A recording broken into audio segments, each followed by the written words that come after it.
Good morning, and welcome to Digging Deeper, Make Creativity Your Business Advantage.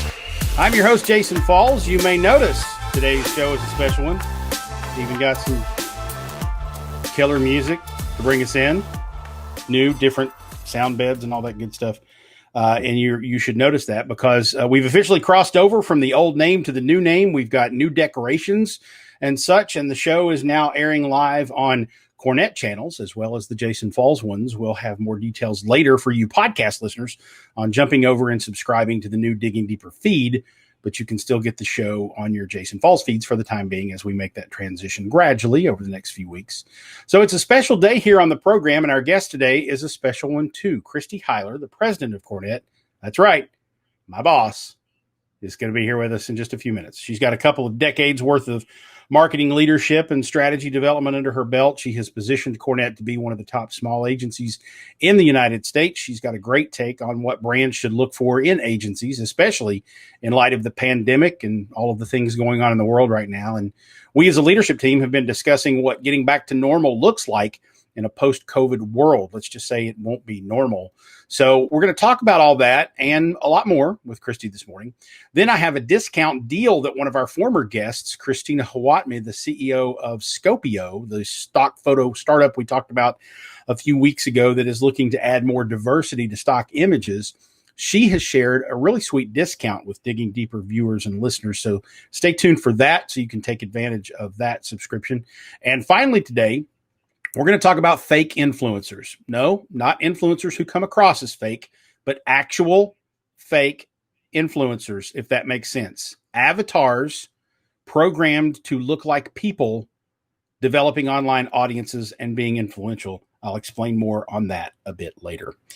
But first, if you haven't been thrust into the world of live streaming and web video during this COVID-19 pandemic, my guess is you're probably falling behind your competition. The work from home mandate has forced us all into Zooms and Slacks and GoToMeetings and more, but it's also forced us to reinvent how we engage customers online. And many brands have realized a little video content goes a long way. But you want to look professional when you live stream. It's important to your brand. So we recommend that you use the live streaming and video production software we use for this show, Switcher Studio. All you need is that software and iOS devices on the same Wi-Fi network. No TV truck, no expensive production studio, no real editing either. If you can manage running your show, helps you manage running your show like a TV producer. And you do it all from an iPad or an iPhone like this. I'm going to actually show you right now how we do it. So hopefully you can see this. I think you can. So this is my little Switcher Studio thing. I don't know if there's any glare going on here, but you can see this is what's happening up here in the show. There is some glare there. I don't know. Lighting, all that good stuff. But if you look close enough, you can see Christy waiting in the green room. So Christy, you can wave if you want, and people might be able to see you there. And then all this AB stuff is when we have the cool things where I'm on one side and Christy's on the other. I can do neat things like throw up my title and all that good stuff as we're broadcasting on the video feed here. For those of you obviously listening on the podcast, you can't see this, but we encourage you to come in and see the videos and whatnot on the various channels so you can see what Switcher Studio can do for you. So if I hit a button, my name goes away, and then I've got a handy little thing I'll hit here in a minute. So anyway, fancy graphics, split screen camera angles, record your videos like you're producing a TV show, or just stream live and produce a TV show. Look like a pro without all the costs. If you go to switcherstudio.com/falls, it helped me do that thing right there, that magic thing where you see the URL. If you go there, make sure you use the special URL, switcherstudio.com/falls. There you can start a free 2-week free trial. After the trial, you can use the code falls and get 10% off your subscription for as long as you have it. Like as long as you don't cancel, 10% off forever. That's pretty amazing. Switcher Studio makes our live recordings of this very podcast look professional. Now let them do the same for your live streaming. switcherstudio.com/falls. If you are dialing into the live broadcast on LinkedIn, Facebook, or YouTube, you can jump in the comments section and ask us questions there. Follow along with all the good stuff that we're doing on the show. Ask Christy questions, ask me questions. If you are doing that, I have this like single place where all the comments come in. And so it shows me when you comment, but it doesn't show me if you're just like watching. So jump in and say hello, just so I know you're here. I like to look over from time to time and see who's following along on the big broadcast. If you're watching or listening to the show after the fact and would like to join us in the future, just follow me or Cornett on LinkedIn or Facebook, or look for the Digging Deeper channel on YouTube, which debuts later today with this very live broadcast and recording. It's actually debuting now, but look for that Digging Deeper channel on YouTube, and you'll get that handy live notification when we do go live. It's typically on Tuesday mornings at 8 o'clock Eastern, 5 o'clock Pacific time. Look for me online at Jason Falls, or you can typically find Cornett on various channels at Team Cornett. Okay, it's now time for me to mind my P's and Q's. The boss is here. Christy Hiler is our guest today. She is the president of Cornett, a kick-ass and fiercely independent agency in Lexington, Kentucky. She's been in charge here for a few years, but has been one of our leading strategists and account leaders for the better part of 2 decades, and has helped lead award-winning work for clients like Buffalo Trace Bourbon, A&W Restaurants, Valvoline, Tempur-Pedic, Keeneland, so on and so on. Good morning, Christy. Welcome to the show. It helps if I turn your mic on. She said, good morning. Thanks for having me. Now your mic's on. So, Christy, give me and the folks listening today a little bit of a rundown on your background. You've been at Cornett a while. It is a family business for you. You are Kip Cornett's stepdaughter. But tell us how you got your start in the marketing world, because this wasn't a graduate from high school, graduate from college, go work for Kip. This was, you had a different route to get where you are. Sure. Well, actually, so kind of. One of my very first jobs was working for Cornett. So, I mean, I think I have, off and on worked at Cornett my entire working life. So one of my first jobs was to come and clean the office at night. That was in middle school, I think. And then in high school, I was a runner before, email was what it is today, before you could send files over, especially to, TV stations and radio stations. I had to, take tapes to the stations. I had to take, art boards and graphics to clients to present them. And you realize that most of the people listening out there have no earthly idea what you're talking about. And right. If they do know what you're talking about, are saying there's no way you're that old. Well, I appreciate that. But yeah, so that's really, how I started at Cornett. And, I think that's important because I think I've always loved this place, but working at Cornett in those roles, I really just saw it as a creative, agency. And I am not, I do not think of myself as creative. So, I didn't really think of it as like a long-term, like, oh, I want to work at Cornett when I'm older. That really wasn't a thought. I I lived in Colorado during college, loved it out there, moved out west, never thought I would come back actually once I went out there, because I love the outdoors and, being in the mountains. But after Colorado, I went on to University of Oregon, which is where I graduated. As you probably know, they have an incredible marketing department, sports marketing in particular. So I really kind of found my love for what I do now in a class that was all about consumer behavior. And, I thought I was going to, really study more psychology, but then I took this class and I, learned about, consumers and how they're motivated and how you can use those motivations in business. And so this whole world kind of opened, and I loved it. And I love to research. I love to dig super deep, get kind of like lost in rabbit holes. So that's really where I kind of found my spot. And then, after I graduated, I moved up to Portland and, lived there for a while and really loved it. Worked in Portland and, but my family's here, and I love my family, and I'm really close with my family. So, the idea of seeing them only once or twice a year, as I, thought about having family and those kind of things was just too hard. So, Kip said, come back. He gave me another opportunity to come back and work at Cornett. And I thought, okay, I'll do that for a little bit, but I want to do my own thing because that's just how I am. But I came and I have never left because I love this place and I love what I do. I love what we do. I love the people. I love our clients. So yeah, now my job is to protect that, to grow it. I've had a vision. Kip gave me an opportunity to work here, but he also gave me an opportunity to really have my own vision and to shape that and to, grow into that and have, others grow into that too and give them that same opportunity. So you are doing your own thing. You're just doing it in a different version of what you thought it would be. Chloe Forms Kenlin has jumped in the comments and said it's so cool because psychology and consumer behavior go hand in hand, which is sort of the revelation you landed upon. And Chris Comstock jumped in and said he remembers those days too of running tapes to radio stations and whatnot. So it's good to see him in there. Chris is one of our clients, so thanks for stopping by this morning, Chris. So let's talk a little bit about Chris a lot because I think of everybody here, I've worked with Chris Comstock the longest. Yeah. Yep. He's been a client for almost 2 decades, if not 2 decades, right? So yeah. Good stuff. So leadership of an agency, which you grew into over the course of the last 18 or so years, and certainly became the leader of the agency 3 or 4 years ago.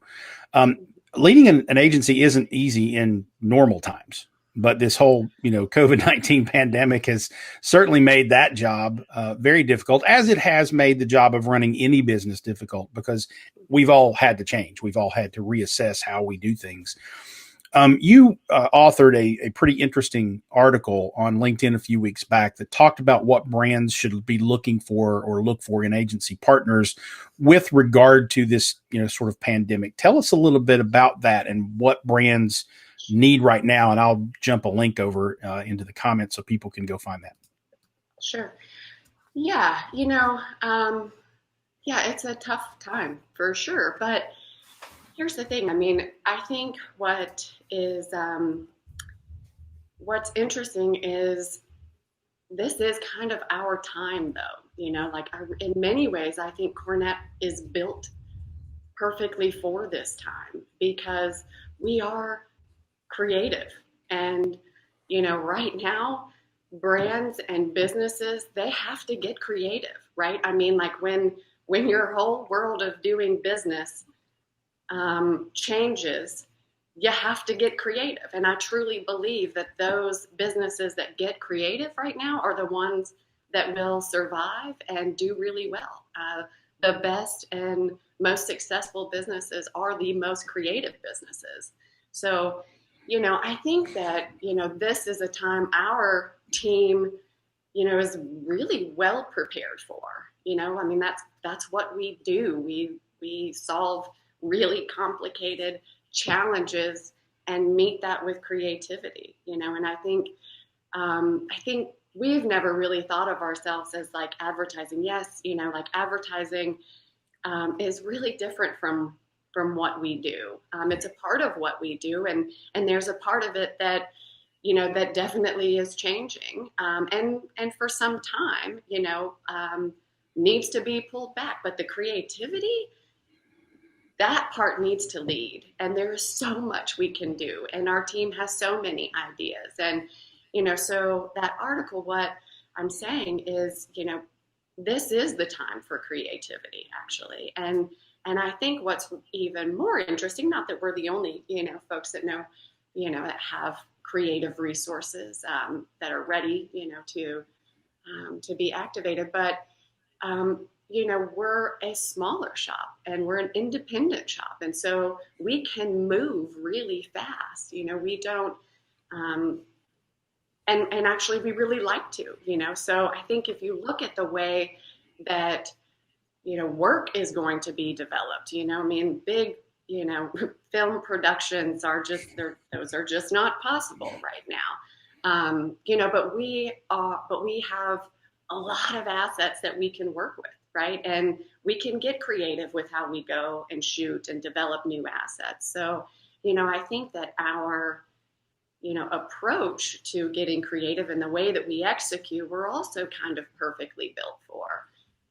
But then I think the third piece is really having strong relationships, right? I mean, our people care deeply about the brands that we work for, so, I think you have to really understand that brand and then understand where it should go and guide that conversation, ultimately in partnership, right? I mean, you have to have strong partnerships, strong relationships, in order to build strong creative. There's trust, and we have to understand that, our clients and our brands, I mean, they're dealing with a lot, as their business is changing. And so, what can we do to be a great partner? What can we do to look at the consumers and go, okay, the relationship with your customers should not stop, right? I mean, you shouldn't stop building those relationships. There's so much we can do. And here's what it just needs to look like now. And here's what we can do. And I think you can get ahead of those too, right? I mean, we spend a lot of time, we're a part of a global network of agencies, and, some countries were ahead of us, right? So we were able to look and talk to partners about what they, are seeing, because moods were shifting really fast, right? I mean, you can't, like, building a message for, that would be relevant even a week, from now is really tough because everything is changing so fast, and behaviors are changing so fast. So you've got to understand your consumers, and we have a lot of different types because we service a lot of different industries and clients. But so understanding, but again, that's like, we're kind of built for that too. We love to, like, really dig into that, understand what's going on, and then know those brands and connect them and go, okay, here's the path forward for your brand. Here's the path forward for your brand. Studio 46 Media chimes in, couldn't agree more. While difficult, this has been a great opportunity to flex your creative muscle as both a producer, writer, et cetera, but also as a business. And Mr. Comstock chimed in as well. Different times require different solutions, think different. Liberty White also agrees. Creativity will win, not just with visuals, but how you solve problems, which is what I always tell people we do. They say, you're an agency. What do? We solve problems. It's not about an ad. It's not about a Facebook page. It's not about a live stream even. It's just about what's the business problem that we can help you find a solution for. So the last 3 weekends have seen things slowly start to open, at least here in Kentucky, and many parts of the U.S. and the world are starting to open back up. And hopefully, knock on wood, we continue that trend and don't have another outbreak. But we can't just get back to normal. And even if the government immediately released all the restrictions, I know we've had lengthy discussions about what going back to the office looks like. So take us through some of the considerations that you're having to go through just to reopen the offices at Cornett, which is a, non-essential, we have to go into the office every day to work, but just thinking through what you have to do to reopen the offices at Cornett, because I think a lot of people probably aren't thinking about how challenging it's going to be just to go back to work, and not to mention take kids back to school and stuff, which is a whole new world of problems. But what have we been talking about? What have you been thinking through as we reopen the doors? Yeah, so a couple things. I think for us, we are really fortunate, that we can work remote. We have the ability to do that. Not every business has the ability to continue to operate. But we do. And so actually we moved pretty early to do that because, I really wanted our team to be in place and ready to serve, the clients and the brands, that we work with. So, and I think our team has, really kind of wanted to try this for a while, but we were really hesitant. Because, something like this, once you go into that space, right, it's really hard to reel that back. But this kind of, gave us permission to see what we liked about it, and our team, a lot of our team loves it and is, more efficient than ever, and that, they're able to focus. But we have a lot of different types of people here, myself, I had a really hard time focusing at home. I have 4 kids, and and it's for me. I really like having the separation. When I am at home, I really like to be present with them. And when I'm here, I really like to be focused. And so I found myself, for the first few weeks, I continued to come into the office. I had somebody, lined up to help me with the children at home. But then as things and, the governor continued to encourage us to stay home, then I thought, okay, gosh, I guess, and I've got to model a way too. I felt like the team was, in place, and, I felt like, I had plenty of time to focus and get, us in order. So then I tried that. And there were parts of it that I really loved, honestly. I really loved getting to see where my kids were in their, in their schooling. And, but it was really hard because I felt like I was like half in both things all the time. And it was like a really long day that never ended, like there was no separation at all. And I feel like, the conversations in business just went on weekends and nights, and, I feel everybody was in the same boat. So it wasn't bad at all. It just was what it was. But, but you have to be able to care for yourself, and we have to be able to care for our team and our families. And so, for me, I was really eager to get back. To be able to focus. Jason, you know me, I really I'm all in. When I'm in something, I like to be all in it. So, but then Whit, on the other hand, and many people here, my husband, Whit, so, he continues to work from home. He's able to do that, and I think works better in that way, but me, I just feel the dishes piling up behind me, and I want to pick up the messes around me, so I just need that separation. So I say that because, I have right now the privilege, right, of getting to choose whether I come in or not. And I am coming in, but I really need to be able to offer that to others who, who really want to come back too. So we've had a lot of conversations. I think I've been on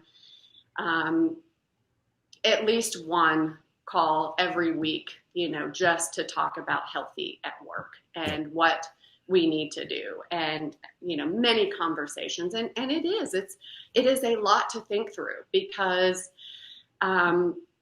right, what you don't want to do is open it back up, have, somebody get sick or be exposed, and then we got to shut everything down and people have to take their computers back home, and, I just, and just worry. But, and we have to think through masks. There it is.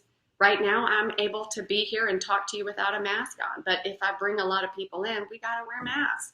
And what does that do? Because, when you're talking with a mask, it is a distraction, and I really don't want to have those. But like I said, but there are people who, really want to come back. So we're trying to figure out what that looks like. And honestly, Jason, I think that this is going to be phased, right? We're going to create a space that people are comfortable and able to come back here and, and be safe working from here. So, we're looking at July 1 for that. And we're kind of polishing what, all of those protocols are, temperature checks and how those are done. And we have to have an officer dedicated to, really, be our healthy at work officer. So there's many things that we have to put in place. Making sure that we have some, some tracing, so there's a lot of that to think through. But I would say we're also thinking through, I recently read an article that I liked the way they put it. They called it dynamic work, right? It was an article that said, we will never go fully remote. And here's why. I mean, I've read, Twitter, many other companies, are saying, we're going to go all remote. Right. So, but I like to look at all sides of things. So, this one was really interesting, and I kind of like where it landed, which was this idea of dynamic work, that there's probably going to be a mix for us. Some people, if you are able to produce better, I want that. Of course I want that. I want that for, you and for us. And so, it is going to look different, but the whole world is going to look different. Yeah. And we got to be open to that and, get creative in how we do business, for ourselves too. So I've just been really blown away. And when you think about an agency or a professional services or an office setting where you've got, anywhere from, 3 to 300 people who are coming into a building, just the logistics of how do you do elevators? How do you do bathrooms? How do you do the temperature checks? Mm-hmm. All that stuff is just a crazy amount of thought has to go into that. Mm-hmm. And we're not even talking about with Chris's business at the distillery where you've got, basically workers coming in and they have to be stationed at certain points along the line. And how do you manage for those logistics with hundreds of employees? So it's just been a fascinating problem to have to solve, something to have to work through. And I know that, there's plenty of businesses out there that are probably trying to think through it, but I think there's probably some that aren't yet. And so I thought bringing that up might be helpful. So what have you learned about your team in the work from home scenario? And what have you learned about yourself that you didn't already tell us? Well, what have I learned about, I don't know that I learned this, but I am so impressed with our team.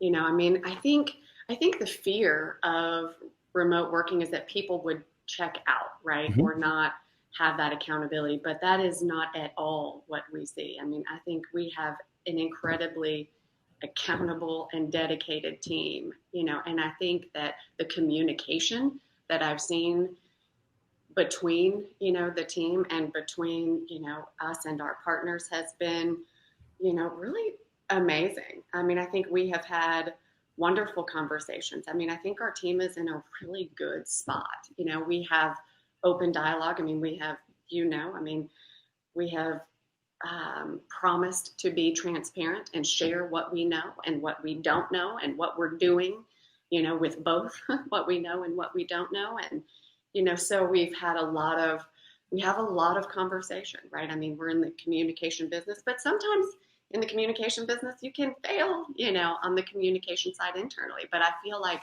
right now our team has done a fantastic job with both sharing information from a leadership team, sharing that information and being really open and asking, what do you, what is it? What's going on? I make it a point every week to do one-on-one check-ins. I just, Slack call. I'm just checking in on you because, it can be isolating for some people to work from home too, which is again why it's important, to me to be able to open back up to those who are ready to come back. And their emotions, are still for different reasons. This is, our team has been on an emotional roller coaster and we have to understand that and we have to, be there for them and support them in those ways and in many ways. Right. So I think we've, that transparency has been the most important, but I also I love this video. I love video, because that face-to-face, I can't imagine this would be so much more difficult if we didn't have the technology that we have today, right? No doubt. Because it allows us to still have that face-to-face. I was in an outside, face-to-face, brainstorming yesterday with a small team, and that, I still love that, so I think a combination of both is in our future and probably in most businesses' future. So, I think that what I've learned is we are resilient. There is much we can do, and we are a group of people that rises to that challenge. So I'm really proud of the team that I'm a part of. Awesome. So let's shift focus here and talk a little bit more about creativity and marketing. The new title of this show is Digging Deeper, Make Creativity Your Business Advantage. And that's based on the promise that Cornett makes as an agency. Where did the idea for making creativity your business advantage come from? And how do you think it comes to life, not just for us and our clients, but how can that come to life for those who hear it and are inspired by it and want to run with it? Yeah. So, I think, I don't know, maybe about a year and a half ago, we had a very long-winded answer for what we do. And a lot of people said it in different ways. But a trip, I guess it was a year ago, actually, not a year and a half ago, because it was when we decided to go to the small agency conference last year because Procter & Gamble had put out a call to agencies, an invitation to come and do an elevator pitch. And so they were, entertaining new partners. And so we went and we did an elevator pitch. And Procter & Gamble says that we won the elevator pitch. But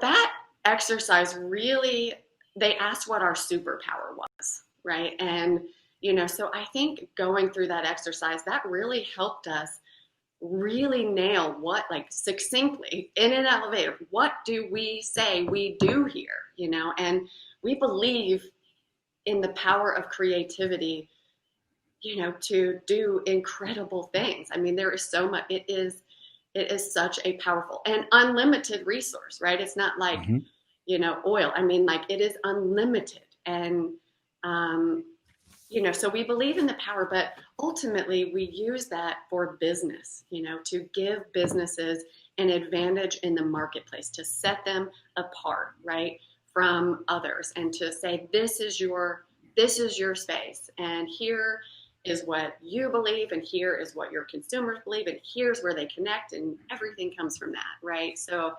but that was the exercise that really, allowed us to land on that. And now we all, I think, better understand what that means. It's a really easy thing to understand, I think.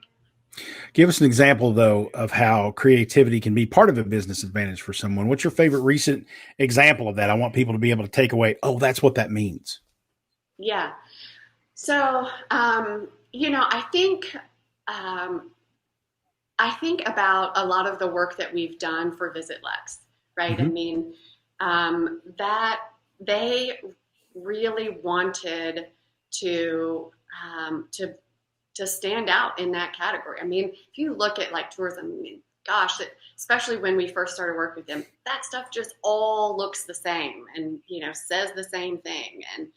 And we just didn't want to take that approach, So we built, I think we have built through creativity, through the creative that we've done, a very unique personality for our city, for this, very unique city. And I think, and we've done it in, really scrappy ways. Mm-hmm. I mean, they haven't been big, expensive, to produce ideas, but they're new, and I think that that's a big part of, what we do, that unexpected, but very, aligned with the brand execution, So I think, we've done, even in this time, we did, and got a lot of attention for, Zoom with a horse, which was, the first ever Zoom with a horse. But I mean, tons of people, came and participated in that and loved it, mm-hmm. and they got to experience, again, that is creativity. Like so if you cannot come here, how can we continue to share this experience and introduce this experience in a way that people would engage with, and then, with the hope that they will, right? And, give them that taste so that they can come in person and do it later. And so we built programming out, through this entire time to share all the many wonderful things that Lexington has to offer. And, and that programming has been really fun to watch and to produce, but also, to watch. So that's one example. That's great. So final topic that I know everyone, at least the people who are here because they've been following me or whatever for all these years. The final topic, I think most of those people want to know from you, are there any tips or tricks you have for managing egomaniac employees who like to dick around on social media all day? I don't know. I don't know. I mean, I don't think we have a ton of egos here. I think that's the first thing I would say. I think that there's a certain level of ego, and some of that is actually helpful, right? I mean, can really push people, but we don't have big egos. I think I was talking about me. Yeah, I know you are. But I also don't see what you do in that same way. I think it's actually, hold on. I think what you do is really important, and not just what you do. I mean, I think that your side gig benefits us, and we have a lot of people who have side gigs, and though all of those things benefit us, and especially for creative people. I mean, they have a lot of creative energy, and some of that, absolutely should, be geared towards our clients. But some of it, it's really great to have your own passions to pour that into too, and to learn from. And because then you kind of understand the stakes too. A lot of, our creative team and other team members have businesses, which allows you to understand business and how to get creative and bring that and make an advantage with it. So I kind of look at it as, really just applying the same principles and learning a playground, to hone our skills. Very good. She successfully avoided the opportunity to, be super fun and critical of me on the air. So thank you, Christy, for being diplomatic there. I appreciate that. Christy, where can people find you on the interwebs if they want to connect? TeamCornett.com and LinkedIn. Okay. I've shared those links over on the streams. If you don't see them in your stream, because sometimes that fudges over here, it'll be in the show notes. And this episode of the show will be on the Team Cornett website under news later on in the day. You can also find it at jasonfalls.com as well if you're used to finding it there. Christy, thank you for taking time out of your day to spend some time with us, and thanks for hiring me. Thanks, Jason. Talk to you later. All right. Christy Hiler. She's the president of Cornett and a delight to work for. I've learned a lot from her at Cornett, and she's been a lot of fun and continues to be. So I wanted to bring her here on the show now that it's digging deeper, make creativity your business advantage, to talk about that and lots of other things. And I know that everybody in the comments seems to have enjoyed that and learning from Christy. So thanks to her for doing that and keeping me gainfully employed. Seems like we've been talking a lot about photography and stock photos lately. I spoke to you about intellectual property a couple of weeks ago. Well, this week, one of our former guests, Christina Hawatme, the CEO of Scopio, remember that stock photography company that is really focusing on building more diverse images out there for the stock photography world. I'll copy and paste a link to that show episode over in the comments section so that you can go see that if you want to afterwards. Anyway, she reached out and offered anyone who watches or listens to Digging Deeper a 50% discount off membership in their site. That's the site's unlimited photo plan is just $29 a month so for you now that's less than $15 a month. So that's a heck of a deal. If you recall, Scopio, they're the stock photography company that is bringing more diversity to online images. Again, you can go back to that link and watch or listen to the episode where Christina joined us. Now, if you go to sign up for Scopio, which is scop.io, and use the code Jason Falls, all one word, all caps, you get 50% off. So that's a nice perk. I've actually made the URL easier for you. Go to jason.online/Scopio, jason.online/Scopio. Sign up, use the code JasonFalls, all one word, all caps. It's just a few bucks a month as a subscription, and you get 50% off of the few bucks a month. And you can unlock a library of amazing, vibrant, diversity-focused stock images, if I can speak, to use for your brand. Jason.online/Scopio. Finally today, would you follow a fake influencer? I can hear Chris Comstock and a couple of other people watching saying, all of the influencers I follow are fake. But that's not what I'm talking about. There are influential accounts on Instagram being built to cultivate an audience right now that show a typical lifestyle influencer posing, visiting places, reviewing products, and the like.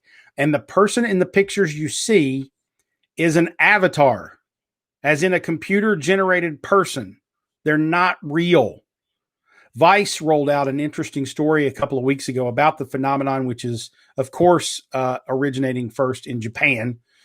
It tells of Liam Nikuro, an upcoming Instagram influencer. He's got about 15,000 followers, but he's living the good life. He's even chilling out with Post Malone in the recording studio. But all the images are computer-generated people dropped into sometimes real pictures, or at least replacing the stand-in that was in those pictures. He's generated by a company called OneSec, and he's not the first of his kind.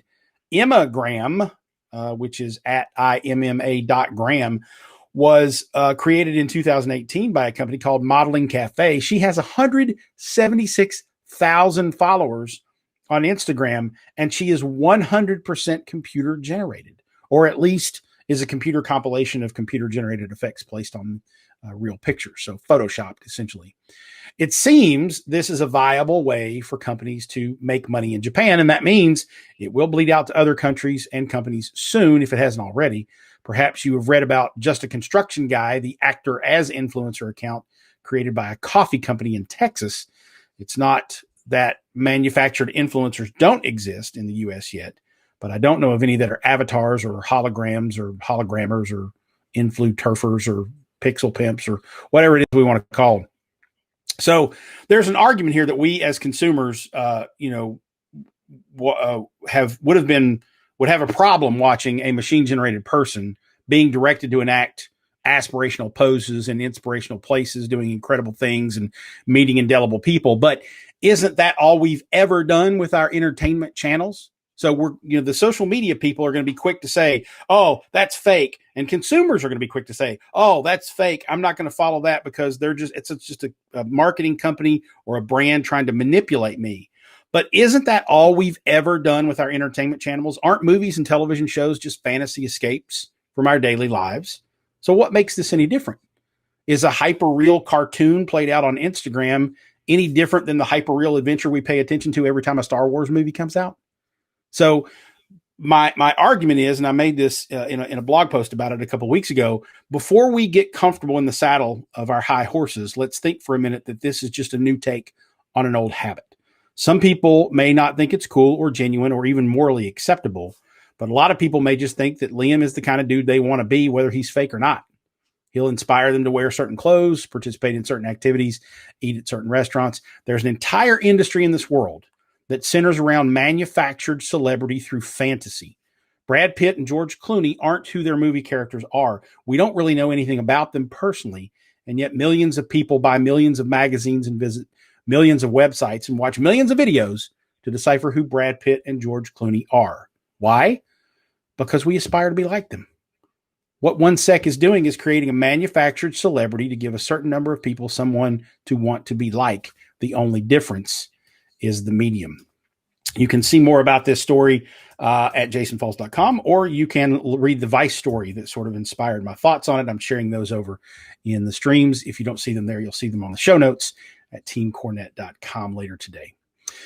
Speaking of influencer marketing books, which I didn't really talk about my influencer marketing book today, but speaking of those, next week on the show, Neil Schaefer will be here to talk about his new book, The Age of Influence. I'm almost done reading it. I see I got my little Best Buy gift card bookmark there. I'm on chapter 11. I'm reading it so that I can ask intelligent questions next week. His book is different than mine, but it sure is super useful. We'll talk about it, what Neil's take is on the current state of influencer marketing, and a lot more. The live stream of Digging Deeper airs at 8 a.m. Eastern, 5 a.m. Pacific time on Tuesday mornings. Just follow me or Cornett on Facebook or LinkedIn, or look for Digging Deeper on YouTube to see the stream. The recordings, of course, will be there after if you miss it. You can also subscribe to the audio podcast version, which hits the feed a little later this morning on Tuesday, a little later on Tuesdays after the episodes are done. Look for me at Jason Falls or Cornett, typically at Team Cornett on those social channels, and don't miss an episode. For those of you subscribing to the Jason Falls Show podcast feed, please do go look for Digging Deeper where you get your podcasts later today. The first episode will be on that stream. The core feed of this version of the show is going to be different. We're going to post the podcast in both places for a while until everyone has a chance to migrate over. The Jason Falls Show feed will eventually be used for something else, but you can keep that subscription. But we do want you to subscribe to Digging Deeper so you don't miss any future episodes. So Neil Schaefer, author of the book, The Age of Influence, right here. He'll be on the show next week, and be nice to him. I'm making him get up at 5 o'clock in the morning his time to come on the show with me. So I appreciate his sacrifice of his morning time, sleep, and all that good stuff. But that'll be next Tuesday at 8 a.m. Eastern, 5 a.m. Pacific. He's out in the San Diego area. That'll do it for this edition of Digging Deeper. Make creativity your business advantage. Nope, that's not what I want to do. Don't hit that. See, I'm hitting buttons and messing everything up. I got new digs here. I got to figure out where all the buttons are. I'm supposed to hit a button here. Here we go. I think this is right. So that's going to do it for this edition of Digging Deeper, making creativity your business advantage. If you liked the episode, share it with a friend or colleague who might as well. If you or someone you know would like to be a guest on the show, email us at jason@teamcornett.com. Digging Deeper is a production of the Cornett Group. Find us online at teamcornett.com. Our executive producer is Kip Cornett, creative director Jason Wojcicki. Associate producers include John Herskin and Ashley Harris. Our theme music is composed by Rex Banner. I'm your host, Jason Falls. Thanks for joining us. Until next time, I'll see you on the interwebs.